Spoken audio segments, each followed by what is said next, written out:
Hello दोस्तों, मेरा नाम है गौतम। टैक्सकॉन इंडिया में आपका स्वागत है। आज हमारा जो टॉपिक हम यहाँ पे डिस्कस करेंगे इट इज़ RCCB। ये उसी फैमिली में से है जिसमें सर्किट ब्रेकर फैमिली, जिसमें MCB, MCCB, ELCB कुछ आप जानते भी होंगे। MCB, MCCB सब यूज करते हैं, जानते भी हैं इनके बारे में। सर्किट ब्रेकर होता है सिंपली, बट जो MCB होता है वो नॉर्मली हर जगह भी यूज़ होता है, बट वो ओवरलोड प्रोटेक्शन के लिए, शॉर्ट सर्किट प्रोटेक्शन के लिए यूज़ किया जाता है।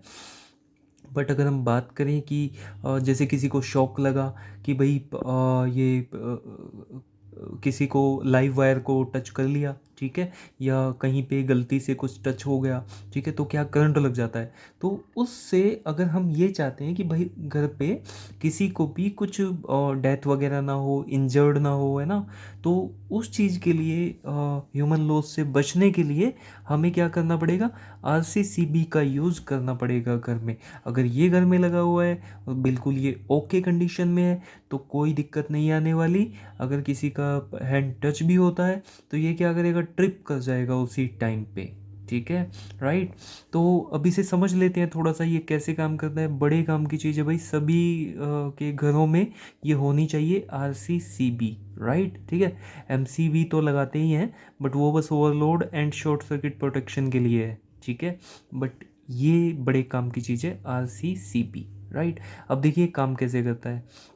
जैसे ये यहाँ पे इनपुट है, जो ये इनपुट इसको मिलेगा RCCB को, ये RCCB एक्चुअली, ठीक है। तो इसमें ये इधर आउटपुट इसका जो यूज होगा घरों में, राइट, या इंडस्ट्री में भी यूज़ होता है, ठीक है।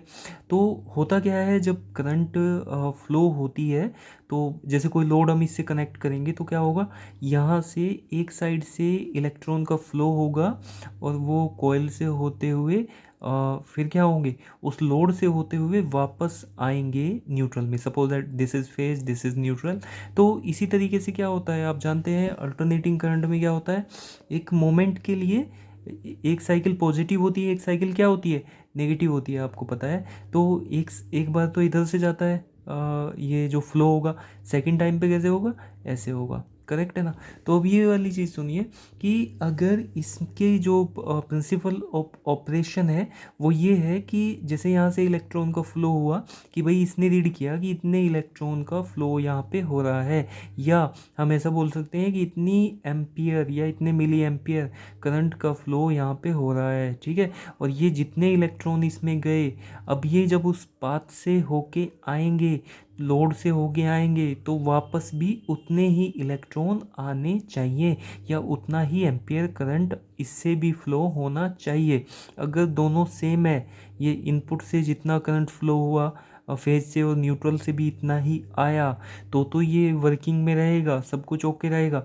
बट अगर ऐसा हुआ कि यहाँ से जितना एम्पियर करंट गया या इलेक्ट्रॉन गए, वो वापस से लौट के उतने नहीं आए, उसमें से कुछ एम्पियर कम हो गई करंट, या इलेक्ट्रॉन कम हो गए, तो इस केस में ये ट्रिप कर जाएगा, ठीक है। और यही हमें चाहिए, ठीक है, राइट। कैसे, देखिए, ये होगा किस केस में कि भाई जो इलेक्ट्रॉन है या एम्पियर करंट है वो कम हो जाएगी, इधर आते हुए, वहाँ से तो इतने गए थे बट इधर आते हुए कम हो गए। ये कैसे होगा, अगर कुछ यहाँ से कोई भी इसका पार्ट किससे कनेक्टेड हो गया है, ग्राउंड से कनेक्टेड हो गया है, ठीक है। तो अगर ऐसा हो जाए तो क्या होगा, जो यहाँ से करंट का फ्लो होगा, जब वापस आएगा तो कुछ करंट इसमें भी फ्लो हो जाएगा ग्राउंड की साइड, और कुछ कहाँ पे जाएगा, कुछ जाएगा इधर वापस, ठीक है। तो अब जितना यहाँ से आया था उतना यहाँ से तो नहीं जाएगा, क्योंकि कुछ पार्ट तो इसमें भी चला गया, राइट। तो इस केस में जब ये इनपुट एंड आउटपुट करंट इसका सेम नहीं होगा तो ये क्या कर जाएगा, ट्रिप कर जाएगा, ठीक है। और ट्रिपिंग स्पीड इसकी इतनी होती है कि मिली सेकेंड में ये ट्रिप कर जाएगा। तो उससे क्या होता है कि अगर कभी, जैसे ह्यूमन का ही मैं एग्जांपल दे देता हूँ यहाँ पे। सपोज दैट कोई ह्यूमन है, तो ह्यूमन का ये हैंड हो गया यहाँ पे टच, करेक्ट है। अब इससे, क्योंकि ह्यूमन क्या होगा, ग्राउंडेड होगा, राइट है, तो जो भी करंट इसमें थोड़ा फ्लो होगा इस केस में, जैसे ये था ना, उसी तरीके से कुछ करंट इधर फ्लो हो जाएगा इसकी बॉडी में, राइट। तो जो करंट, जितना करंट यहाँ से आया था, जितना इलेक्ट्रॉन यहाँ से आया था, उतना तो इधर वापस नहीं जाएगा। अगर नहीं गया तो RCCB क्या करेगी, ट्रिप कर जाएगी। और इस केस में ह्यूमन की जो लॉस होने के चांसेस थे, डेथ होने के चांसेस थे, इंजर्ड होने के चांसेस थे, तो वो बिल्कुल भी नहीं होंगे। ठीक है, क्योंकि वो जो ट्रिपिंग उसका टाइम होता है वो बहुत ही फास्ट होता है। उसके बारे में अभी डिस्कस करते हैं।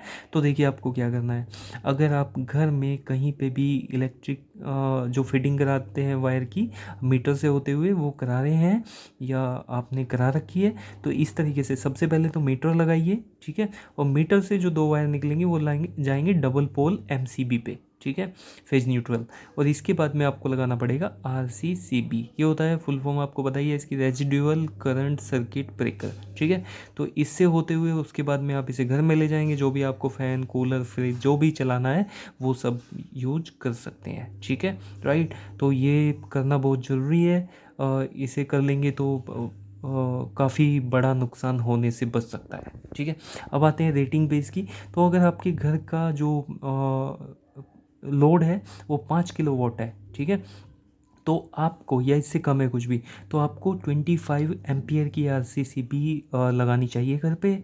एंड अगर 10 किलोवाट का लोड है तो इस केस में आपको 63 एम्पियर की RCCB लगानी पड़ेगी। RCCB पे एक और पॉइंट वहाँ पे लिखा रहता है कि कितने मिली एम्पियर, ऐसे लिखा रहेगा, मतलब जैसे आप खरीदते हैं ना RCCB, तो आपको RCCB का जो एम्पियरेज है कि ये 25 एम्पियर की है, उसके साथ में ऐसे 30 मिली एम्पियर, 100 मिली एम्पियर या 300 मिली एम्पियर, ये वहाँ पे लिखा रहेगा इसके साथ में। ठीक है, तो दोनों का मतलब समझ लीजिए।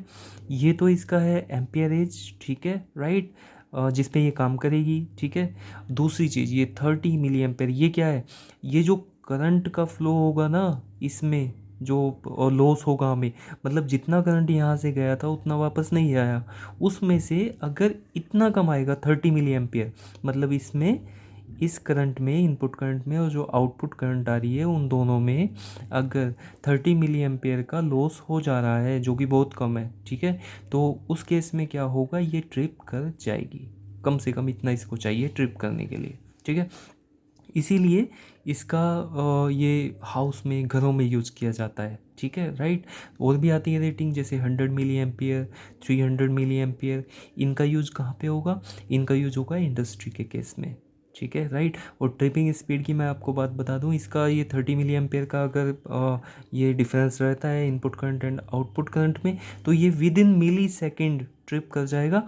और ह्यूमन को जो शॉक लगेगा वो बहुत ही कम टाइम के लिए, मतलब मिली सेकेंड्स के लिए होगा। ठीक है, और 0.1 मिली सेकेंड से भी कम के लिए, तो उसमें ह्यूमन को कुछ लॉस होने के चांसेस बहुत कम है। और वो सही तरीके से उसको पता भी नहीं चलेगा कि कुछ हुआ क्या, राइट। ठीक है, तो RCCB ये है। होप कि आपको ये समझ में आ गया होगा जो मैंने अभी आपको बताया। ठीक है, तो अभी मैं टॉपिक को फिनिश करता हूँ। होप कि आपको समझ में आया होगा। Thank you.